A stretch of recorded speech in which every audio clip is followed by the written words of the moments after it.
Balgamlı öksürük nasıl geçer? Ne iyi gelir? Balgamlı öksürük neden olur? Nasıl geçer? Balgamlı öksürük problemi insanlarda sıklıkla görülen ve genel olarak mevsim geçişlerinde ortaya çıkan bir sorundur. İlkbahar mevsimine geçiş sırasında polen çok fazla görülür. Bu polenler de hem balgama hem de öksürüğe yol açarak insanları rahatsız eder. Balgamlı öksürüğün oluşmasındaki temel etken trek adı verilen ve akciğerlere kadar uzanan borulardaki iltihaptır.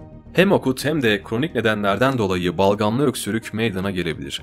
Ancak ani gelişen balgamlı aksiliklerde beklenmeyen sorunlar yaşanabileceği için doktor gözetimi tercih edilmelidir. Eğer her mevsim geçişlerinde tekrar eden ve kronikleşen bir balgamlı öksürük şikayeti varsa doğal yöntemler tercih edilebilir. Balgamlı öksürüğün meydana gelmesinin pek çok farklı nedeni olabilir. Akut ve kronik olarak iki farklı şekilde görülen balgamlı öksürüğe yol açan nedenler akciğer problemleri, zatüre, polen alerjisi, sinüzit, yoğun sigara kullanımı ve soğuk hava olabilir. Balgamlı öksürük rahatsızlığı başladığında insanlar ilk aşamada doğal tedavi yöntemlerini tercih eder. Ancak bu rahatsızlığın tedavisinde ilaç kullanımı en hızlı çözümdür. Doktor tarafından verilen ve suda eriyen ilaçlar sayesinde balgam daha kısa sürede çözülerek öksürüğün de iyileşmesini sağlar. Buharlı su tedavisi de balgamlı öksürüğe iyi gelen yöntemlerden biridir. Burada insanlar derin bir kapta kaynattıkları suyun üstünde kafalarını havluyla kapatarak buharın balgamı sökmesini sağlayabilir. Turunçgillerinde balgam sökücü etkisi vardır. Bu yüzden bol bol limon, portakal ve greyfurt gibi meyveler tüketilmelidir. Balgamlı öksürüğe iyi gelen doğal çözümlerde bu süreçte sıklıkla tercih edilir. Bu kapsamda bal ve ıhlamuru ya da zencefil ve balı kaynatarak tüketebilirsiniz. Doğal antiseptik olan siyah turpu da tercih edebilirsiniz.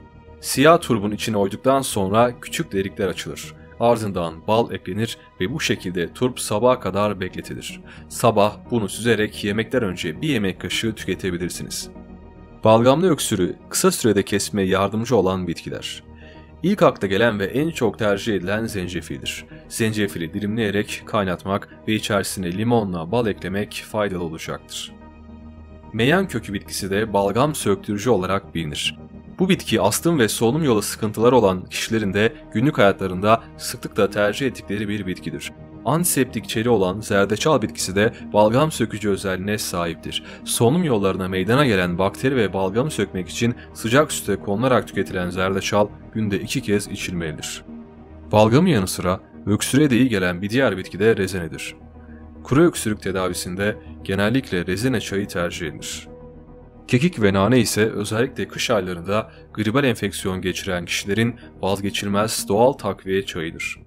Bu doğal bitkilerin kullanımında herhangi bir sakınca olmadığı için güvenle kullanılabilir. Kronik ve akut kaynaklı balgamlı öksürüğü kesmek için insanlar sigara kullanımını bırakmalı ya da azaltmalıdır. Yoğun sigara kullanımı akciğerleri daha savunmasız hale getirir. Nemli ortamlarda akciğerler için tehlike oluşturur. Bu yüzden rutubet olan alanlar sıklıkla havalandırılmalıdır. Kıştan ilkbahara geçiş dönemlerinde beslenme düzenine dikkat edilmelidir.